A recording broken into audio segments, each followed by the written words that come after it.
तो फ्रेंड्स, एक व्यक्ति है जिसके शरीर में स्वच्छ रक्त संचार हो रहा है, जिसके चौड़े कंधे हैं, सुंदर मजबूत 2 हाथ है, जिसका वजन भी अच्छा है, जो सभी अंगों से तथा शरीर से चुस्त मस्त है। ऐसा व्यक्ति अगर दूसरों से सहायता मांगता है तो आप उसे क्या कहेंगे, उसके बारे में क्या सोचेंगे? अवश्य वह सर्वांग संपन्न होकर भी अपंग कहलाएगा। आप ऐसे अपंग मत बनिए, आप सामर्थ्यवान बनकर दिखाए, आप ऐसे बनकर दिखाए कि लोग आपसे सहायता पाने की चेष्टा करें। क्या आपको पता है कि आप जिन लोगों को जानते हैं उनमें बहुत से ऐसे हैं जिन्हें किसी दूसरों से सहायता की प्रतीक्षा।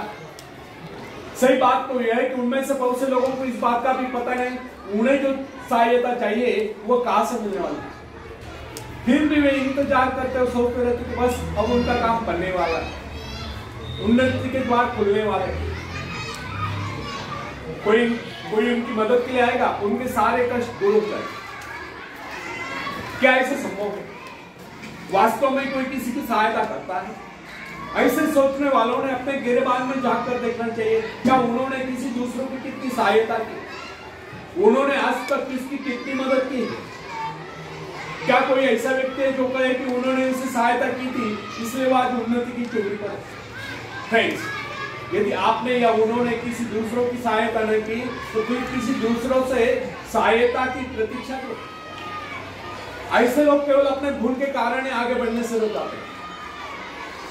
हर इंसान को चाहिए कि वह केवल अपने सहारे आगे बढ़े, लौटने के रास्ते से मुंह फेरकर बिना किसी के सहारे आगे बढ़ता चाहिए। आत्मनिर्भरता से तो मनुष्य की शक्तियां विराट रूप धारण करके प्रकट होती है। आत्मविश्वास ही सफलता से नहीं हुआ है। इसी आत्मविश्वास के सहारे हम दूसरों की सहायता करने में सफल हो सकते हैं।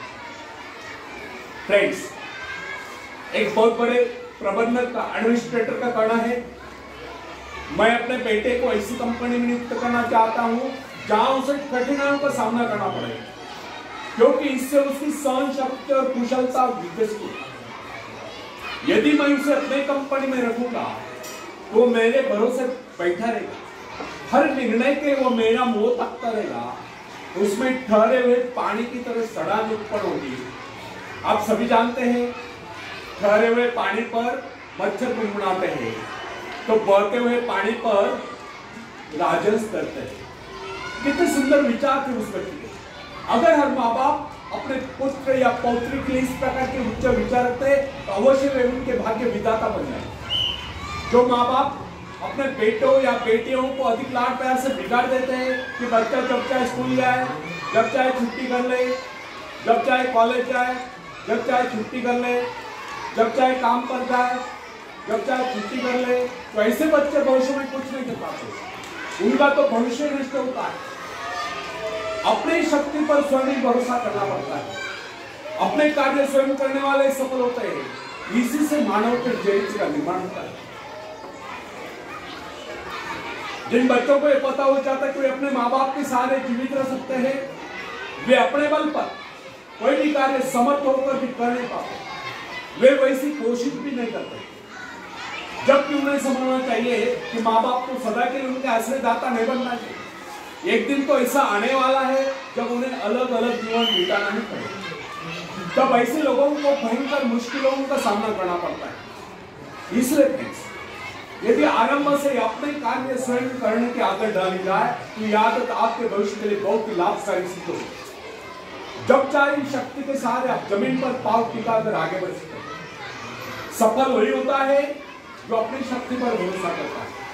अपने काम स्वयं करने वाले सफल होते हैं। इसी से अपने काम स्वयं करने वाले सफल होते हैं।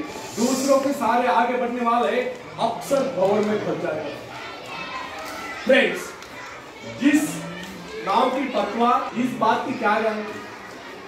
आपका जीवन तो उसके हाथ में है जिसके हाथ में नाव की पतवार हो। वह चाहे तो आपको डुबो दे, चाहे पार करा दे। फ्रेंड्स, जब नदी में बाढ़ आती है तब जो साहसी है, जिसे अपनी शक्तियों पर पूरा विश्वास है, वह तो तैर कर उस पार चला जाएगा। लेकिन जो डरपोक और कायर है वो तो बीच मझधार में डूबकर अपनी जान ले लेगा। सहायता पाना और सहायता की प्रतीक्षा करना दोनों ही बातें प्रगति की राह में बाधा है। अतः हर युवक या युवती के लिए आवश्यक है कि वो शुरू से ही अपने काम स्वयं करने की आदत डाले। अपने माँ बाप आदि लोगों की शक्ति से विश्वास हटाकर केवल अपनी शक्ति के बल पर आगे बढ़ने की कोशिश करें। जिस क्षण आप बाहरी सहायता लेना बंद कर देंगे उसी क्षण आपके भीतर आत्मनिर्भरता का अंकुर फूटते हुए महसूस होने लगेगा। स्वयं कार्य करते समय यदि आप असफल भी हो जाते हैं तो बिना उस असफलता को घबराए तुरंत उस कमी की खोज कीजिए जिसके कारण आपको असफलता मिली, और जैसे आप उस कमी को खोज निकाले तुरंत ही उसे दूर करने के प्रयास में जुट जाइए। आपका वास्तविक आदत तभी होगा जब आप एक सफल व्यक्ति के रूप में दुनिया के सामने आओ। मगर यदि आप एक व्यक्ति के बाद दूसरे व्यक्ति का आगे हाथ पहनना शुरू कर देंगे तो लोग आपको मंगता या भिखारी कहेंगे।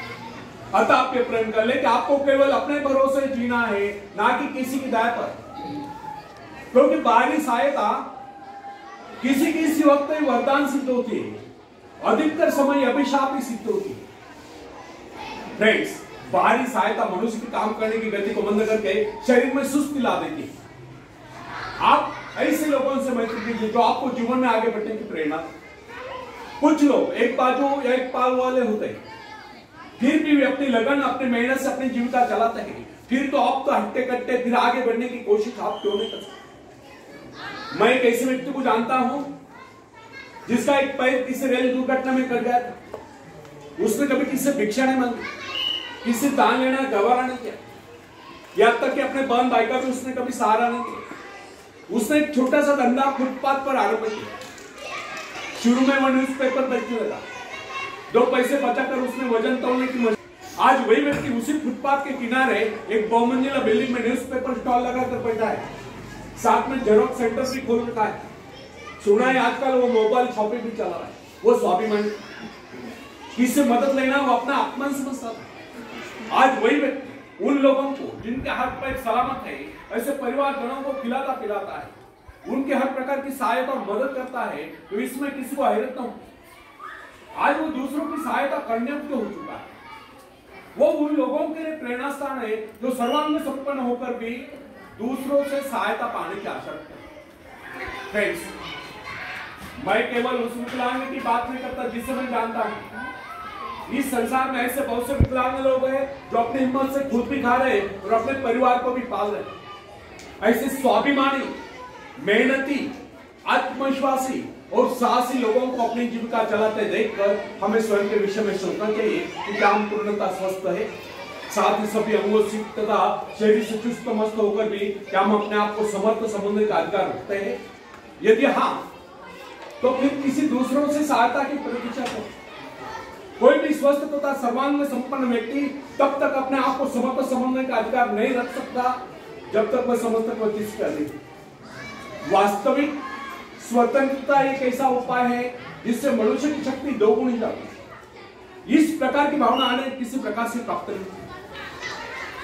जब कोई युवक या युवती अपने हिम्मत के सहारे किसी व्यापार में उतरता है तो उसके मन में एक श्रेष्ठ भावना अवश्य उत्पन्न होती है। यही भावना उसे प्रसन्नता प्रदान करती है।